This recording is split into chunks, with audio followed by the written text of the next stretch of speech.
नेटिजनला आडपोసుకుంటున్నారు। ये इसका सपोर्ट बस है ना, उसको काट के तो निकाल सकते हैं। आरआर कहाँ गई? आरआर देख लो बस, ये सपोर्ट है।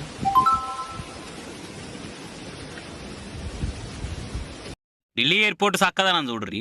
టెర్మినల్ 1 కాడ క్యాబులు ఎక్కిన పాపానికి పైకప్పు కూలి ప్యాసింజర్ పాన విడిచిండు। అది కూడా ముత్తమైతే వానకే పైకప్పు అట్లా అప్పప్ప అయిపోయింది। ఢిల్లీలో వానలు పడుతున్నాయి, ఇప్పుడు ఆ వానకే గింత ఘోరమైంది। దేశ రాజధాని ఎయిర్పోర్టే గింత అధ్వానం ఉన్నదంటే ప్రజాధనాన్ని ప్రభుత్వాలు ఎట్లా ఖర్చు పెడుతున్నాయో చూడుర్రిగా। ఈడ కథ ఇట్లున్నదా? ఛత్తీస్గఢ్ జబల్పూర్ ఎయిర్పోర్ట్ లో కూడా గిదే కథ అయింది। వాన నీళ్లు పడే పైకప్పు కార్ మీద కూలితే కార్ అంతా నుజ్జు అయింది। మేము ఆ టైంలో కార్ లెవెల్ లేకపోయే వరకలా ఎవరికి ఏం కాలేదు, ఉంటే మాత్రం జీవిడిసేటోళ్ళే। బీజేపీ ఆయంలో ఏం కట్టినా గిట్లే ఉంటున్నది।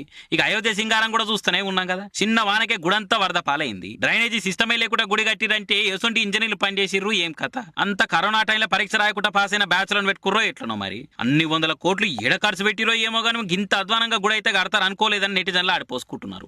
ये इसका सपोर्ट बस है ना, उसको काट के तो निकाल सकते हैं। आरआर कहाँ गई? आरआर देख लो बस,